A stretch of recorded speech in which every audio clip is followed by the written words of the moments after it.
Hi team, welcome to the Kindness, Curiosity and Comfortable Shoes podcast.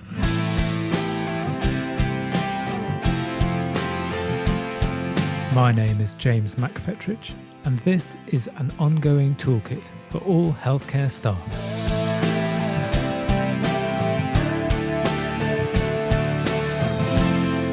Whether you are a porter or a paediatrician, a domestic or a driver, clinical or non-clinical, just starting or just finishing your work in healthcare, this podcast aims to give you some useful thoughts about working for this amazing business to get you through your day.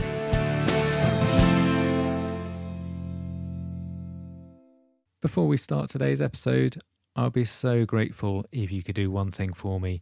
If there is anything in these episodes that helps you in your day-to-day work as a healthcare worker, please tell your friends and colleagues so they can benefit from it too. I'd be so grateful if you could do that to really help grow this podcast. Thank you. Hello. As we finish off the Christmas season, I thought I'd squeeze in another compilation just so we are up to date. So this is a bonus episode featuring episodes 11 to 16 from the podcast.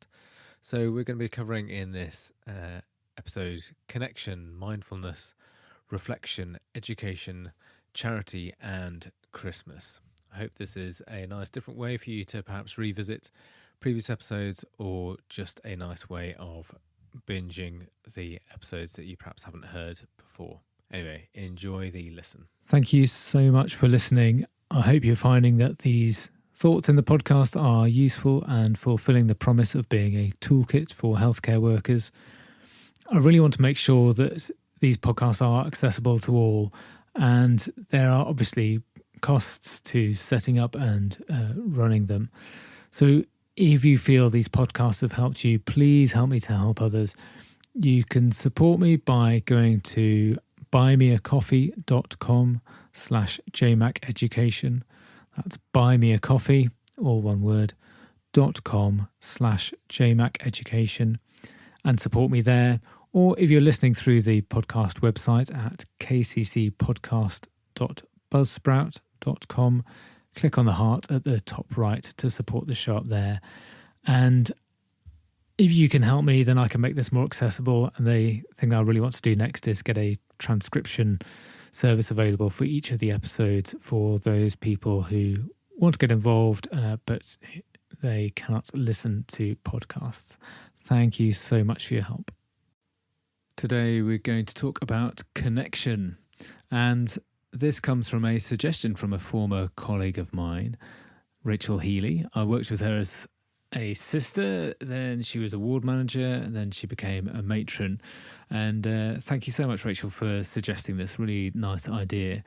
If you want to comment on any episodes, please do so on any of the socials that I post on. I'm on Facebook, X or Twitter, whatever we're meant to be calling it, Instagram, Threads, LinkedIn. If you search for JMac Education, or you can email directly to the podcast at hellokccpodcast@gmail.com. Please contact me. I'd love to know your thoughts about the podcast. And if you, like Rachel, want to give me any suggestions for topics for me to talk about, I'd love to hear your thoughts. So today is connection. And you'd think working in healthcare, we should all have that same connection. We're working for a common good, a common goal of the patient or patients, groups of patients in front of us.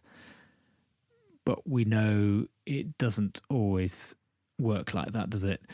It's so easy to hunker down into our little silos, our groups of people that we work with, whether it's our specific department, our specialty, maybe a bit bigger, it's the silo of our hospital. And that's important, I guess, in many ways. It's great to have that sense of belonging on a scale that we can see and understand. But it's also easy to lose sense of that bigger picture of patients that aren't just in our department, but are in a department that's affiliated next door that is also feeling pressures or having difficulties. And clearly outside of an individual hospital. There may be regional issues, national, international issues. And the danger is if we forget about the connection that we all have with all trying to manage people in healthcare, that we then become quite tribal. And that can clearly create friction and even animosity between departments or between individuals. And you'll have seen that yourselves, and I've seen that so many times. We think if a new hospital is built, neighbouring hospitals complain that they're not getting that same investment, or conversely, they fear that work is being taken away from them. I used to work in a emergency department that was split across 2 different sites. So there's that geographical split, only 8 miles apart. But there was always that sense that one group of staff was complaining that the other site would get more staff or fewer patients or more investment. And that's so natural, isn't it, to have that barrier put up rather than accepting that things are always going to be different depending on where we are working and how we perceive that. And it can get down to that very individual level as well. If, as a clinician, you're referring a patient to somebody else and then you get shouted at because you know that you're increasing the workload of a colleague and you're just trying to do your job and the right thing for the patient, and maybe that colleague is just expressing their frustration about their workload and their ability to manage it. But it does mean that we forget that we're all in this together. And also, I think it leads to that sort of false thinking that if we didn't have those issues, we'd be able to do our job perfectly if it wasn't just for everyone else interfering. But all our work connects with other people, with other departments, other areas of healthcare. And we need to acknowledge that rather than feel that there should be someone or something that we can blame or point the finger at. And it just feels too easy to do that. I feel this clearly links to the first aspect of this podcast. It's all about kindness. If we just remember to be kind to each other, that's a pretty good starting point. And hopefully that will lead to appreciating other people's viewpoints and their workload.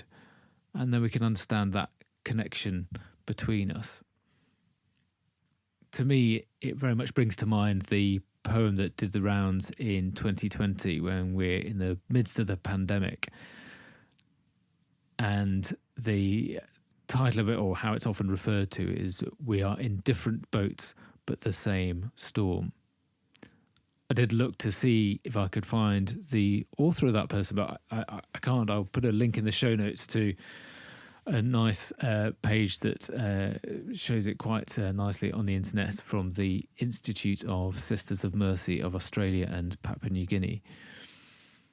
And that sense, and I know you can interpret this poem in different ways, but I would certainly see it in the context of healthcare and that connection that I'm talking about, that we are all in the same storm because we are all trying to manage to do the best that we can in healthcare with those ever-expanding pressures that are put upon us, with those financial restraints, with the expectations that we put upon ourselves and clearly the expectations of the patients in front of us. But we have got that common goal of trying to do the best that we can. And yes, we are in different boats. We do have other smaller concerns because of our boats and our immediate environment that are important to us. And we need to acknowledge that that's the same for everybody. We don't want to forget those, acknowledge that we have our different problems and respect that. But use the connection that we have because we're all in this together to increase how we work together and our understanding of each other and our different departments. And that will only improve our ability to work together. And the better we do that, then clearly the better our work will be for the patients in front of us. Today's episode is entitled Mindfulness. And that really seems to have become a dirty word. It's been overused a lot, and certainly in healthcare, it's been thrown around as a panacea to all problems. If you're stressed at work, just be more mindful, without acknowledging the actual problems that are causing the stress. Or even worse, if you're stressed at work, go on a mindfulness course and all problems will be solved. Clearly, I don't subscribe to that. But there is something in having some personal control over ourselves and our thoughts, and possibly even our environment, that can be fairly immediate. And to me, that is a useful aspect of mindfulness. So many aspects of healthcare have an acute or urgent aspect to them, things that feel as if they need to be solved right now. We don't get the chance to stop or even slow down. And that's where I think mindfulness can really help. I used to know when I needed to be mindful in the emergency department, if I felt the need to take a blood gas to the analyse myself, or walk with a patient to show them where the X-ray department is. Subconsciously, I was sort of carving out time when I wouldn't be distracted, even if it was just for 60 seconds.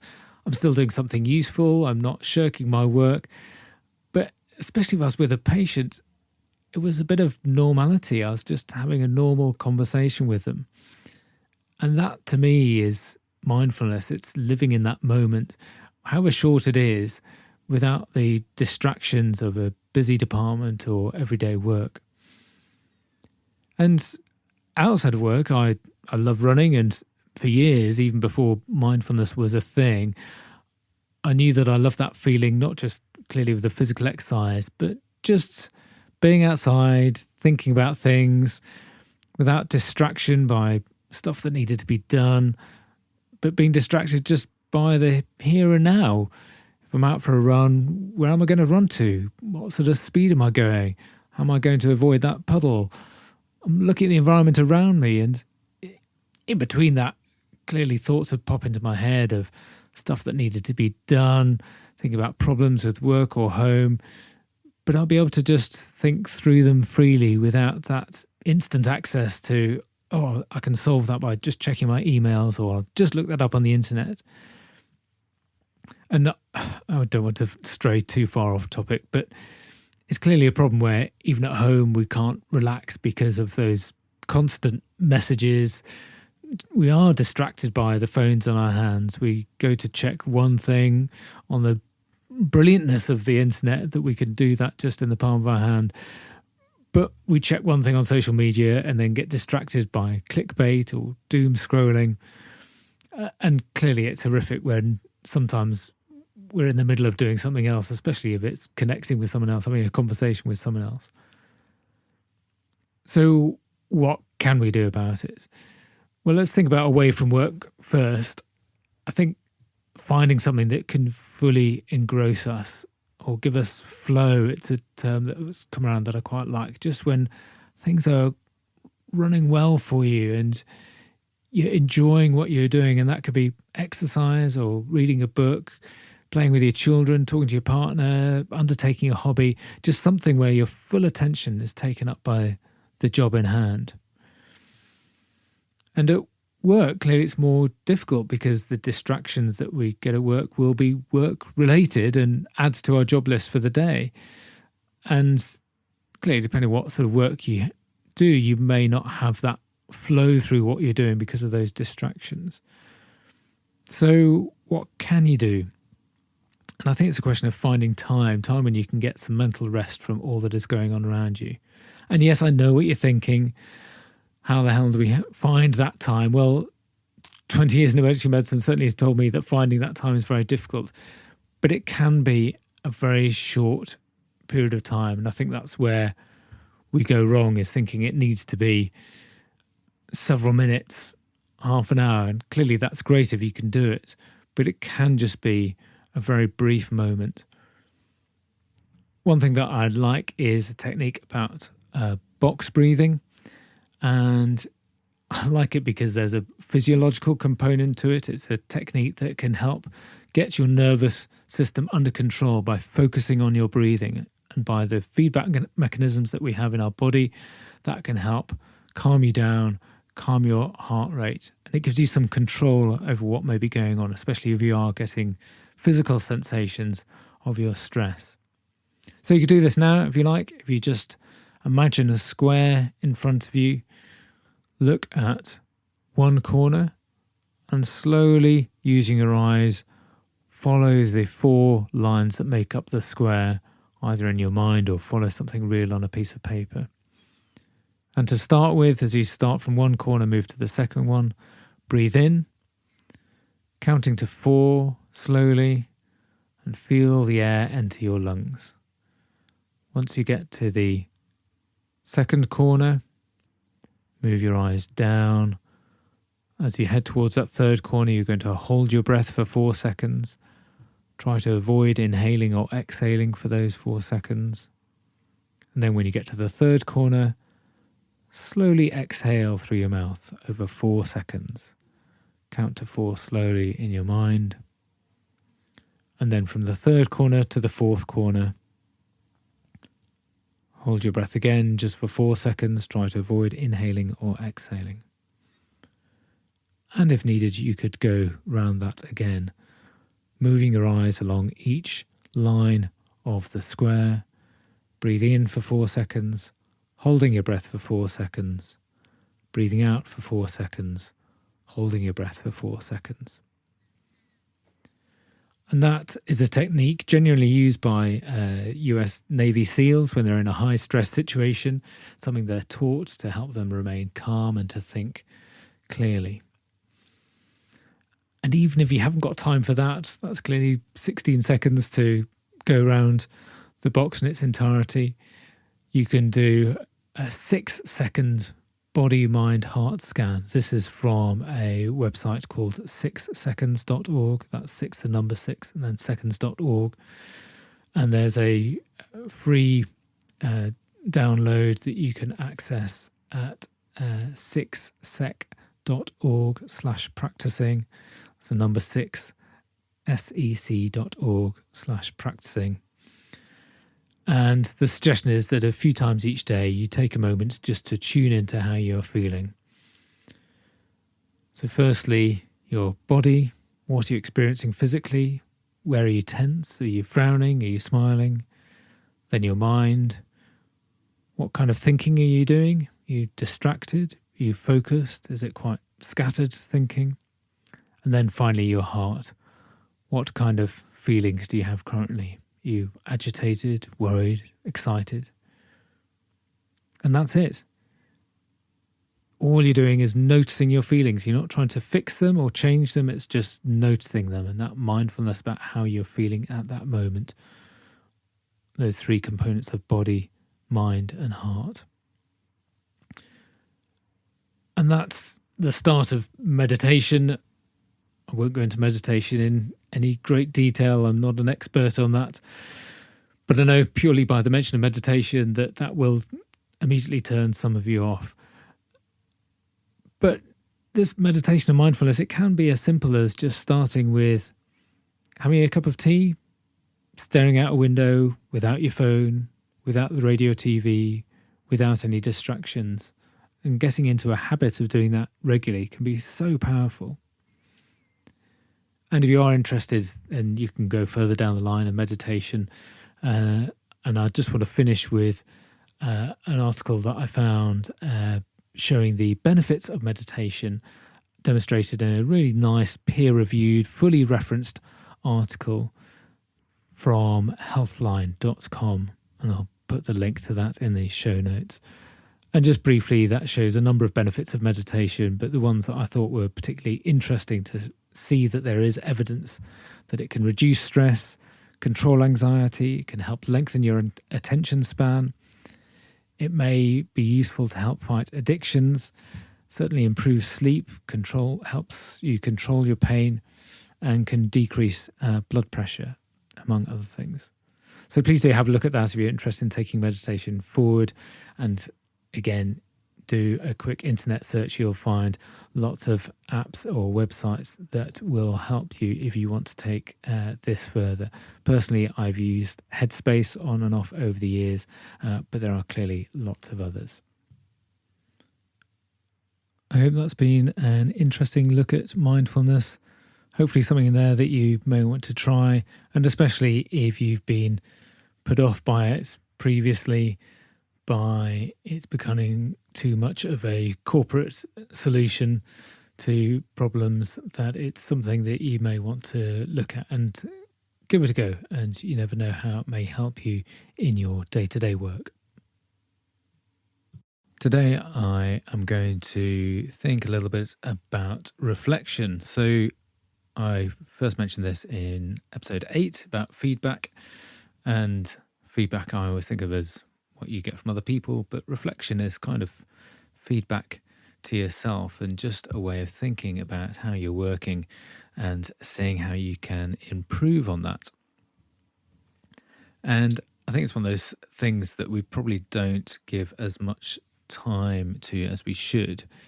So the definition of reflection is that it is a noun where you are giving something serious thought or consideration. And often in healthcare, we're just so busy, we're not getting that opportunity to probably think about the work that we've done and how we are managing that, how we are analysing that, and how we can take things forward for the future. And clearly, if we want to be better at our work, absolutely we should be doing this. But firstly, there's not much time. And secondly, it's kind of been taken over as a dirty word as part of an appraisal process. If something happens, you write a reflective piece on it. And I think a lot of people, myself included, I don't really feel comfortable doing that. I don't really know what I'm writing about or quite what the purpose of it is. So often if you have to do something like that, maybe as part of some academic work or part of your appraisal, we just write down a few words about how we feel and think that's it. But it really should be so much more than that.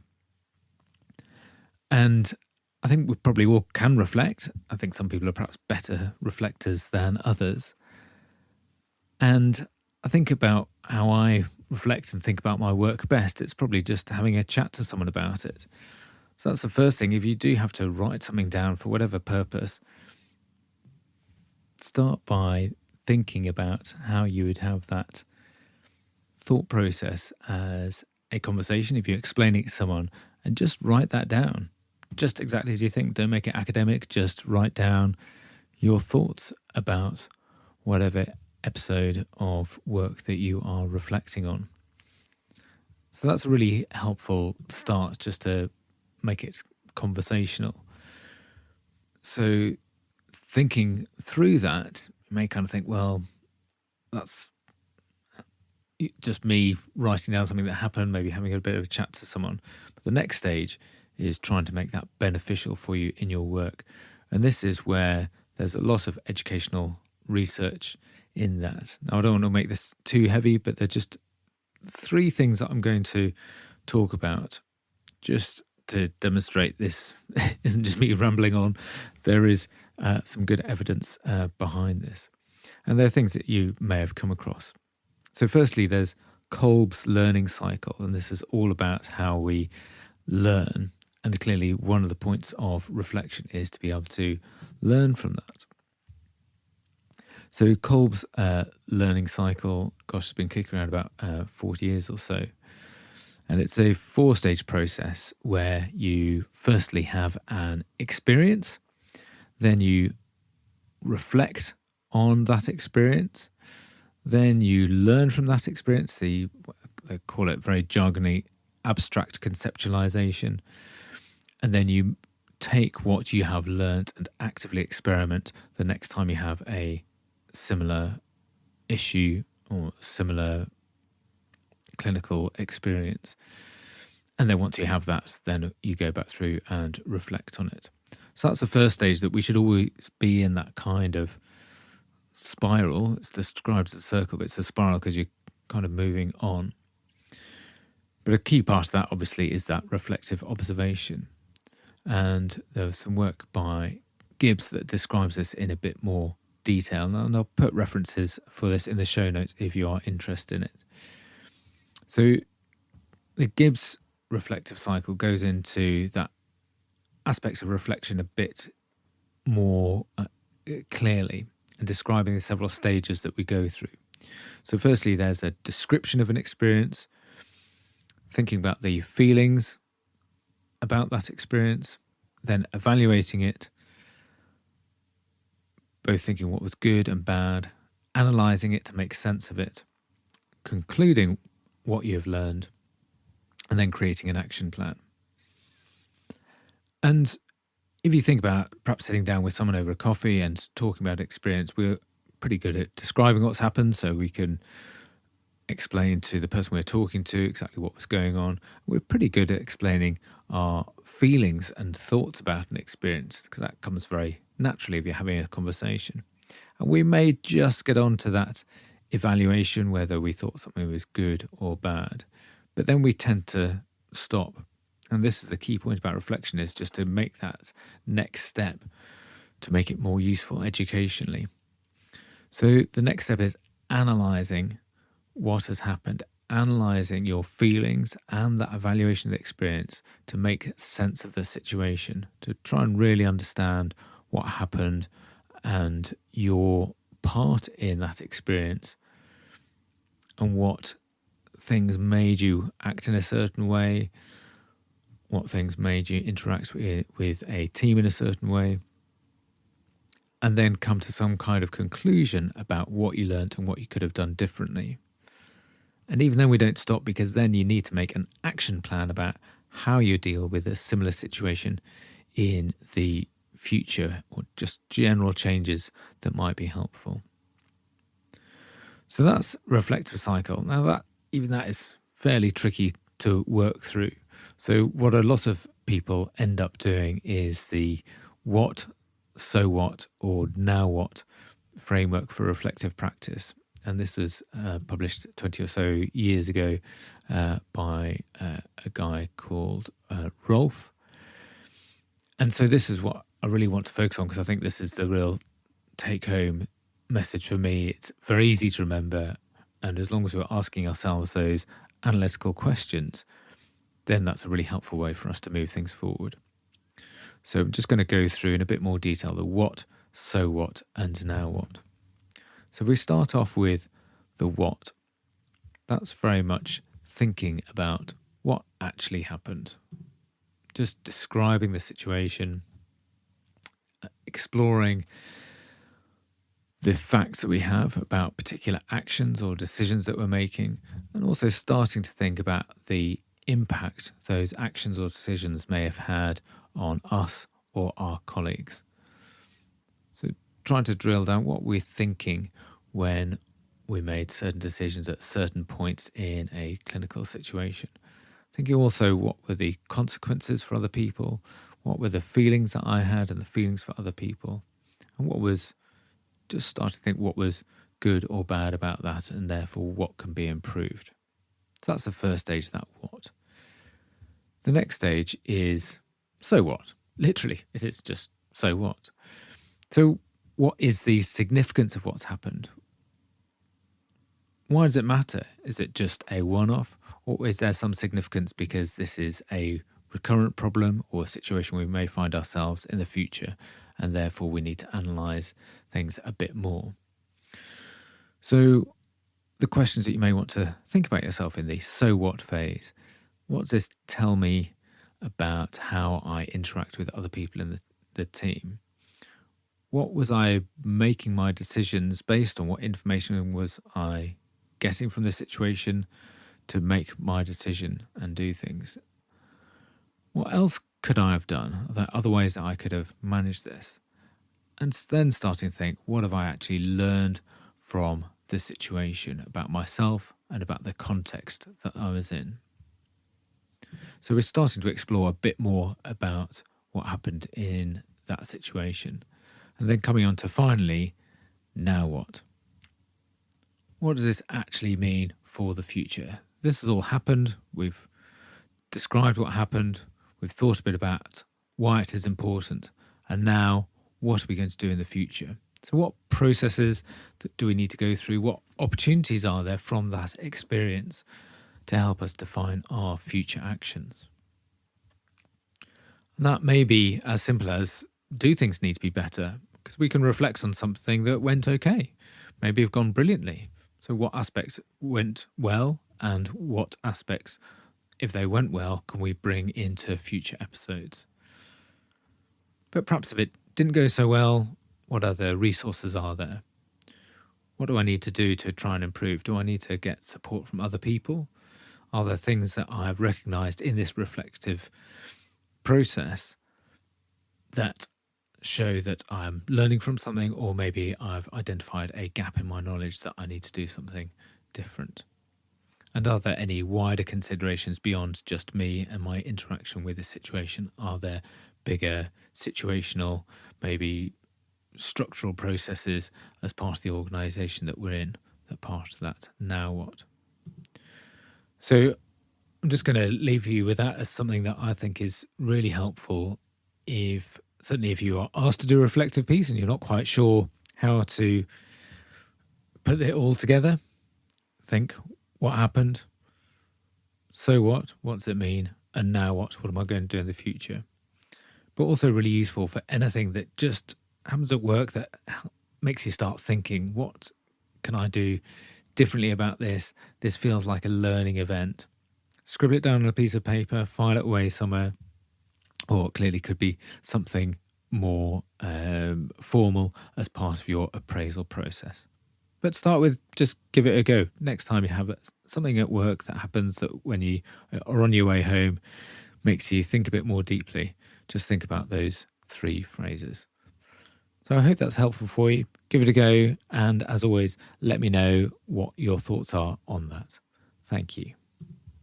Hello. Today I was going to cover education, and apologies for those of you who were waiting for this week's episode. It's a bit late for a reason I'll come on to in a bit. Education I'm very passionate about. That's one of the reasons why I do the podcast, and it's the main role that I have in my career at the moment. What always strikes me is how some people feel there is this differentiation as to whether they are an educator or not. And personally, I think it's really important that we accept that we're all educators, even though we may not feel like it. Whatever grade, level, experience you have, there's always someone just slightly behind you who you will be passing on your knowledge to, in whatever role that you have. And obviously, we've all been educated in some form to get to our current positions. Some of the difficulties with education is understanding what we actually mean by it. And I came across a definition which certainly got me thinking, that education is defined as the process of receiving or giving instruction or an enlightening experience. So that first half, the receiving or giving instruction, I feel goes against what most good educators would want. The active act of giving instruction compared to the passive act of receiving education just doesn't sit comfortably with me. But I do love that second half of the definition, the enlightening experience, which is exactly what I feel we should strive for as educators. So education at its worst is just a passive experience and unenlightening, but at its best, education is lighting a fire, getting that passion and progression and helping people to enhance change in their career. Certainly, if you're only receiving education without being actively involved, you're unlikely to be engaged and far less likely to understand and remember what has been going on in that educational experience. I've thought a lot about this over the past few months, and I think there are key elements to education that are probably really important to keep in mind for anyone who is giving any education to anyone else. And I think that is that engagement, understanding, and remembering. In the basis of, if you're giving, delivering, facilitating education, whatever the correct word is, can you convince yourself that whatever you are delivering, in whichever form, in whatever setting, to whichever group, are you truly engaging your audience? Are you helping them to understand a concept? And if necessary, are you helping them to remember that concept? And it's something I come back to when I'm planning my sessions, that engagement, understanding, and remembering, quite nice things to come back to. I said I'd explain why this episode's a bit late. So earlier on this week, I went to the DMEC conference in Manchester. That's Developing Excellence in Medical Education conference. So really nice conference, lots of inspiring talks, lots of nice chats with people, all focusing on how we can be better medical educators. And I thought this would tie nicely with the podcast themes, and I was wanting to do one on education anyway. And so the next section of the podcast, just covering some of my thoughts, especially like always when you sort of reflect coming back from these things. I was on the train and just jotting down a few things that made me think. So it was quite a busy conference, lots of speakers, lots of sessions, lots of people that I spoke to. In an ideal world, I'd love to be able to attribute my thoughts and the things that inspired me to specific people. But these were the thoughts that came to me on the train, just looking through information that was on social media and thinking back on the sessions. So I'm sorry I can't attribute some of these things directly to people, but certainly thank you to the organisers and all the speakers for helping inspire these thoughts.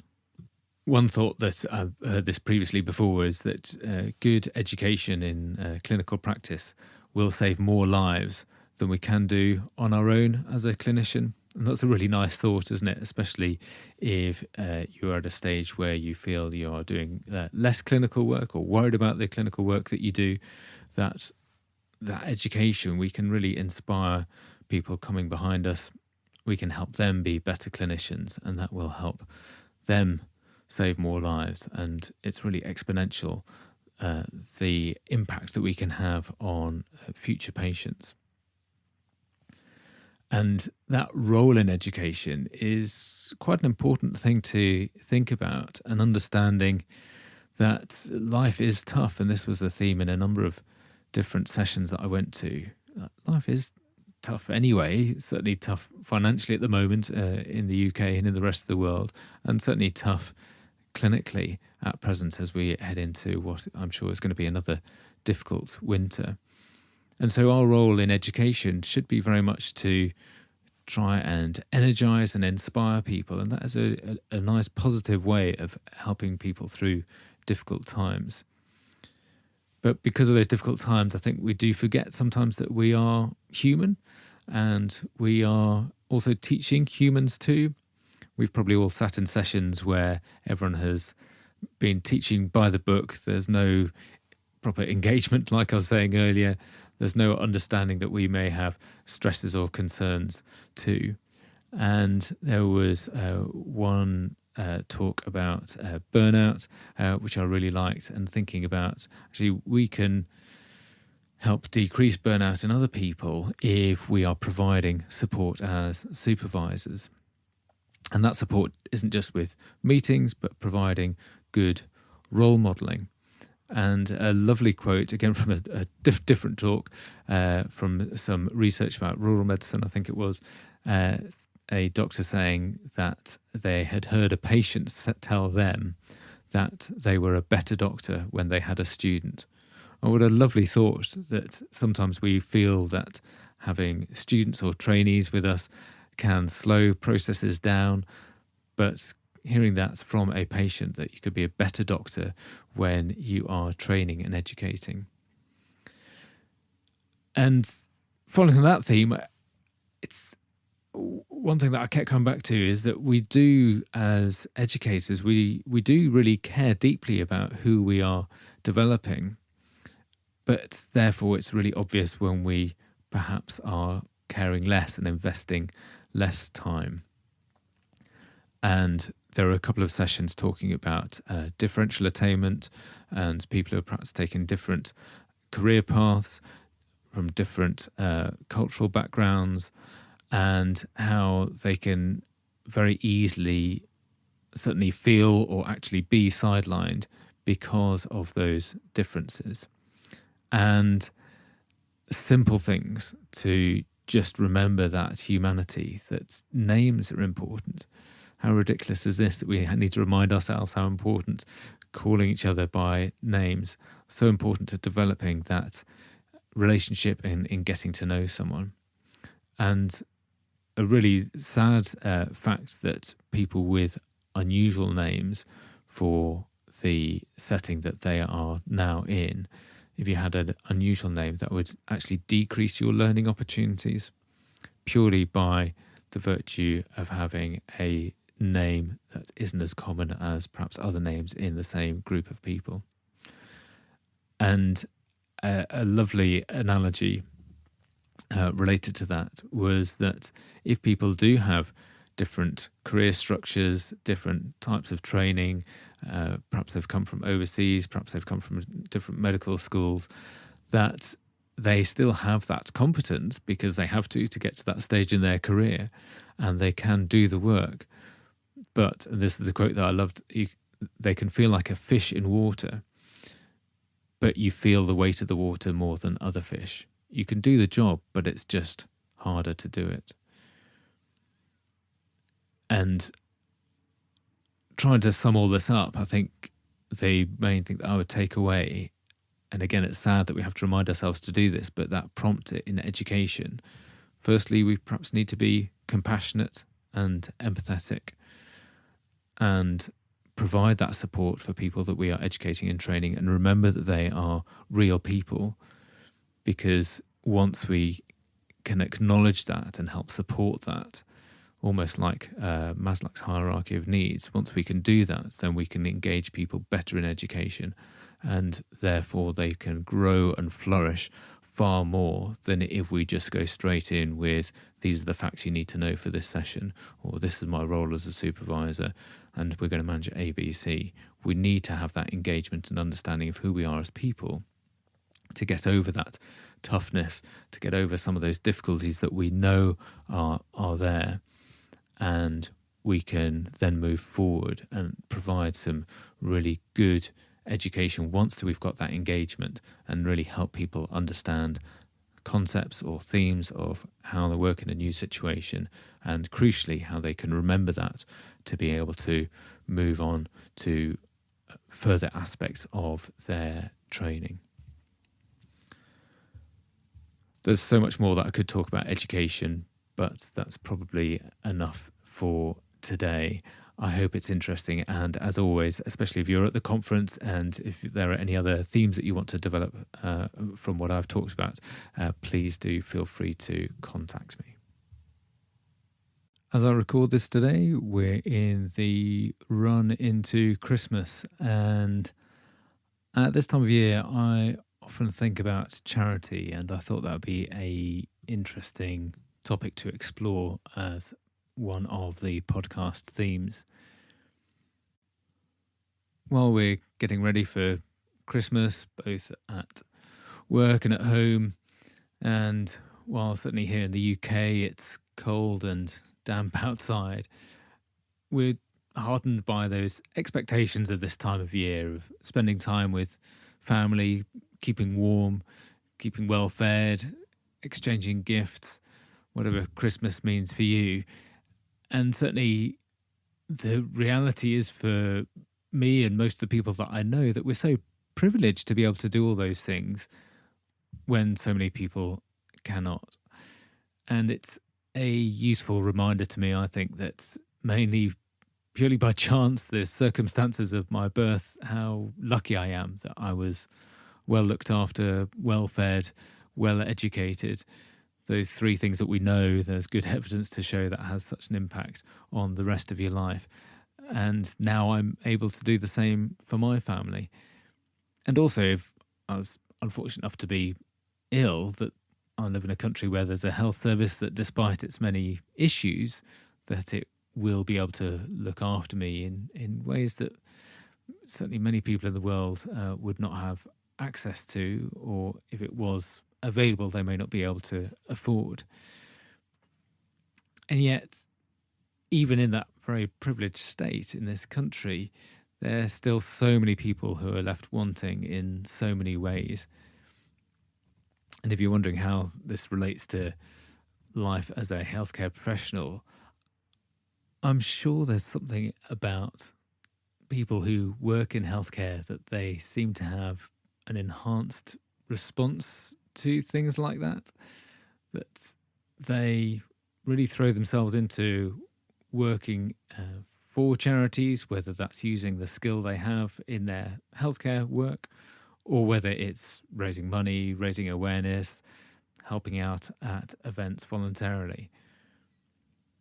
And maybe there's something about working in healthcare and that natural giving and caring nature that extends beyond what we do at work and into those different aspects of society. And maybe there's something about doing similar kind of work, that giving and caring aspects, that we can just do in a slightly different way when working for a charity compared to when we're doing it as a paid professional. At my work around about 10 years ago, some bright spark had the idea of doing a lad's naked calendar to raise money and awareness for testicular cancer. Thank you so much to Craig for dragging us all into that. But that really was fascinating, because that was just the start of getting a group of people together, not just the guys who were originally in the calendar, but it really sort of blossomed and grew into a community of people raising money both for local causes and the local hospital charity wing. And we'd do that through cake sales and events, but predominantly on long walking challenges. And that became an annual thing, the Calendar Lads Challenge. And there was really something about that community aspect, and we were all doing something voluntarily. Lots of people would help us out as far as support for the walks and making food and transport to and from places. But as well as that community that I think really helped us as a group of people, there was obviously the fact that we were doing something for various different charities, and we'd always have that at the heart of what we're doing. And there's something about that community aspect of charity that I also think is really interesting in how it relates to people who work in healthcare. It does serve a purpose clearly to the members of the community, but at its heart, there's that desire and drive to help others as well. And I think perhaps what's inherent in all of us, regardless of whether you're in healthcare or not, most people have that desire to make a difference.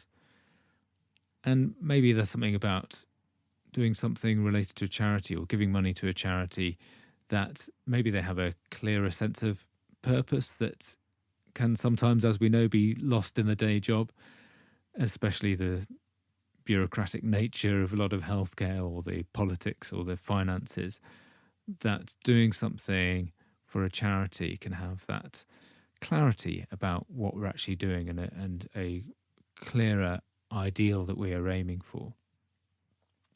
And there's some research showing that doing work for charity or giving money to charity can give you a sense of motivation, but also satisfaction that is sometimes missing from work. And with the best will in the world, the work we do in healthcare, it is a job, and along with that comes the benefits of being employed and getting an income, but also the disadvantages of it being the sense of I turn up to work and I do my job and I go home and I'm just trying to get through difficult shifts, even though predominantly we know that we are there to be caring for and looking after people.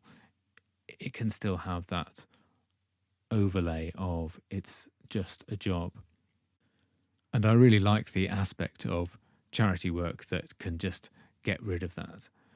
it can be a lot purer, a lot easier. Sure, there's bureaucracy and politics involved in charitable work as well, but I think it gives you that different dimension as a healthcare worker to know that you're involved in supporting a charity that maybe complements your normal job, or maybe is just vastly different. But hopefully, if you're doing that, or if you're thinking about doing that, we know that it's going to make us more well-rounded as a person and provide a different interest outside of work. I hope at this time of year that you'll think of the charities that you support, and that you will think in the coming year about how you can support them even further, because it will make you a better healthcare professional by being involved in charities. And whatever you're able to give, whether it is time or money or advice, then I think it's a really useful thing to do for yourself, but clearly for the charity. And all charities will be more than grateful for any extra input and help that we can give them. It's Christmas.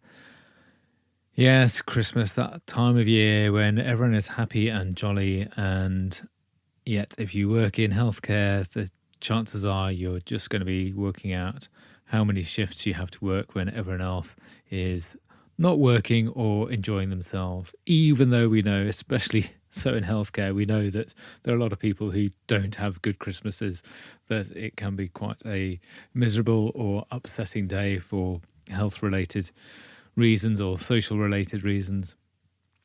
But there's that thing, isn't there? We all get very excited about who's going to be doing which shift at Christmas, and is it fairly worked out? There always seems to be someone who's drawn the short straw, isn't there? There's someone who every year saying, well, I worked this many Christmases and Boxing Days and New Year's previously, and I've got the same this year. I'm fairly sure that for most places, over time, it evens out. Maybe it's just the people with the loudest voices who seem to complain most. But I think certainly over my 25 years when I was working clinically, there was an appropriate proportion of time, depending on which rota I was on and how many people we had to populate that rota. I had a fair proportion, a reasonable proportion of shifts that were the bad or difficult shifts. My main gripe was my very first Christmas shift, and this was only back in 97.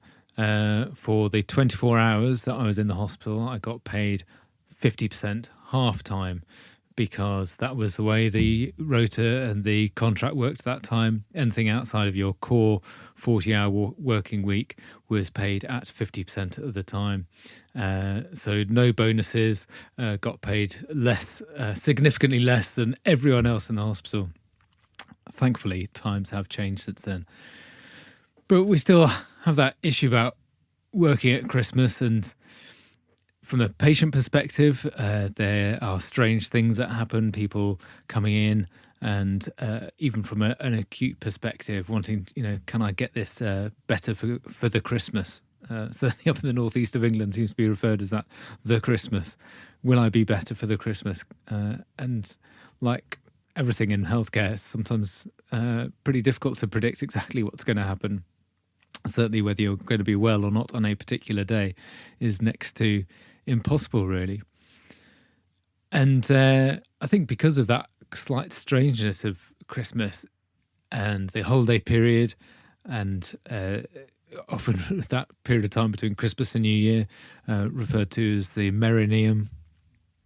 I won't go into details, but the effect of normal presentations of patients is just accentuated at Christmas time. And when one thing that certainly strikes me was when I'm thinking back about time I spent in the hospital over that period of time on a New Year's Eve shift, 3 hours after we'd seen in the new year, usually by someone shouting over the tannoy or something like that. But at 3 o'clock in the morning, I picked up the next patient to be seen in the emergency department, and it was a gentleman with chest pain. I thought, oh, that's fair enough. And as I took the story from him, it turned out he'd had that chest pain for 2, maybe 3 weeks. And he thought it'd be a good time to get it seen to. And I think that shows that kind of underlying weirdness that, we get used to that in emergency medicine, people attending at what we would feel is inappropriate times with inappropriate problems. But I never really got to the bottom of it with this guy, but I've always been left thinking, was he really there for chest pain, or was he lonely because he didn't have anyone else to be with at that time? And Christmas always feels different, but it shouldn't do, really. Again, perhaps it's the strange things that we do that, again, thinking back to that very first Christmas that I worked, and absolutely cringing at doing a ward round with a consultant who was offering a present from Santa's sack to this patient who was elderly with delirium, pretty confused anyway, and thinking of that patient in their delirious state being offered a present by someone he didn't know, who didn't even look like Father Christmas, or maybe if he did, that would be even more confusing. It's just all a bit strange. And there's that weirdness of trying to keep up the jolly festive atmosphere, but clearly for the majority of people in a healthcare setting, it's miserable. They are ill, unwell. They may have just been given some pretty devastating news about their health or the health of their loved ones. And so that juxtaposition of trying to wear the nice festive Christmas jumper just isn't appropriate in those settings.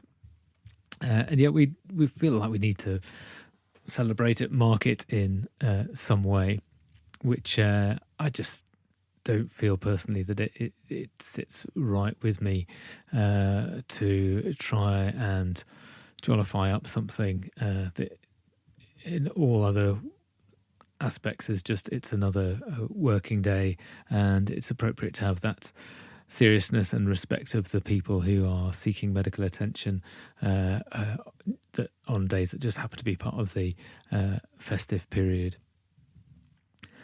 Well, this is just a short episode just to have a little think about how the this season may affect you in your working life, and I hope whatever you're doing that it is okay for you, and whatever you would like out of the next week or so is what you want, and that work is appropriate and good to you. I'm going to leave you with a link that just really makes me laugh. It does contain some very offensive language, so please don't listen to it if you are going to be offended by this. But it's just a reminder that even though Christmas should be a jolly time, there are lots of people who are affected by it, and sometimes that can include ourselves when we are under pressure working in health. And again, keeping in line with the themes of the podcast, please remember to be kind to people, and remember there may be people who Christmas means absolutely nothing because they don't celebrate it at all. So please be kind to people, be curious about what people are doing and their particular circumstances, and obviously look after yourself. The link is to a song by a group called Fascinating Aida. If you search up Fascinating Aida's Christmas song, I'll put a link to it in the show notes. And as I say, yet another warning, it does contain some offensive language, but I hope if you are okay to listen to it, that you enjoy it. Thank you for listening today. Let me know what you thought about this episode. I am on @JMacEducation on all the socials. And there are links in the show notes for anything that we've talked about today that may be of interest or further reading for you. I'd be really grateful if you could rate, review and subscribe. And most importantly, if you found this helpful, please tell your colleagues about this podcast. So please take care of yourselves out there. You are doing a great job. And remember, be kind, be curious, and don't forget your comfortable shoes.